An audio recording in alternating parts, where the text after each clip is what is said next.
This is the beginning of The Poison Hill.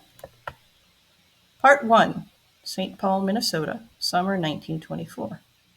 She had ridden only a few miles further when she saw a golden curl lying on the road before her. Checking her horse, she asked whether it would be better to take it or let it lie. "If you take it," said Sunlight, "you will repent. And if you don't, you will repent too. So take it." The Girl Who Pretended to be a Boy, from Andrew Lang's Violet Fairy Book. Chapter 1, The Photograph.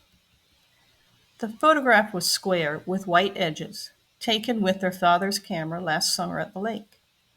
Gertrude remembered it well. Louis had posed in his swimsuit, one hand on his hip.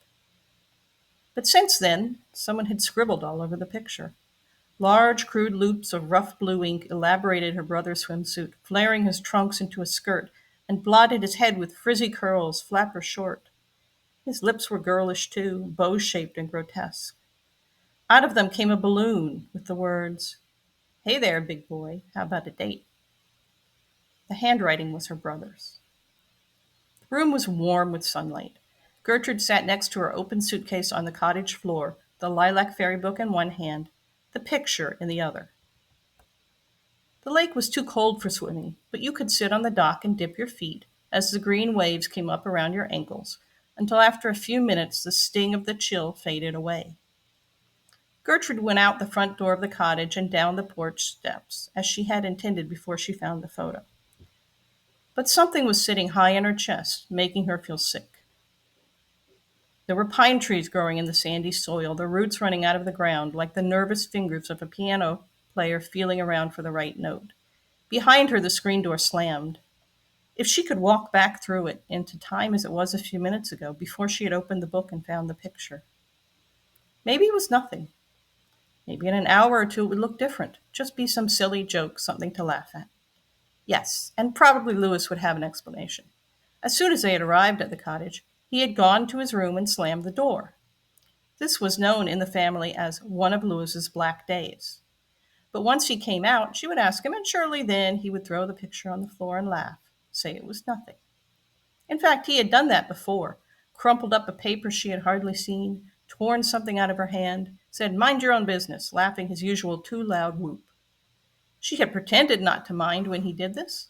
Let him have his secrets. Who cared, after all? It couldn't be any more than that. She had probably misunderstood, misinterpreted. If she were to look at the picture again, her mistake would be obvious. She went back up the steps of the cottage and into her room. The lilac fairy book was still on the floor next to the suitcase. Her clothes inside, slips, underthings, tomorrow's dress, were a jumble. Her mother would certainly have something to say if she saw that, but her mother had walked to the general store in town to get things for dinner.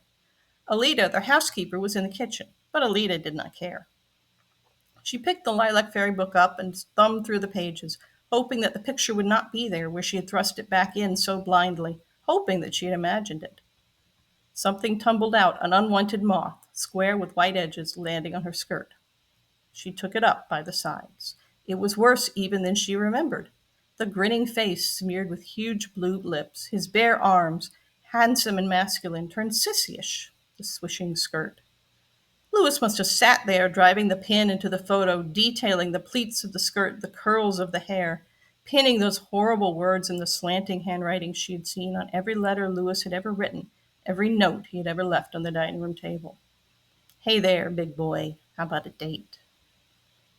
It was so horribly ugly, violent, slashing, hideous, as if he had dug into his pictured self to carve out something else. For she had no doubt, as long as she held it, as long as she kept her eyes on it, that it was not a joke. It could never be a joke. There was something too intense about it, something in some dark, strange way. It made sense, even. She went out the door of the cottage again, and this time she did not notice the trees or the sand or the lake. She walked to the very end of the dock. Where, standing there, she remembered that in colleges they had those theater clubs where the boys took on girls' parts and dressed up as such, and it was all a joke, a good time, normal. Everyone knew that. But Louis was not at the U anymore. Even when he was there, he had never been in a theater club or been interested in any such thing. And it was not a picture of Louis dressed up as a girl. Lewis had drawn himself that way, deliberately.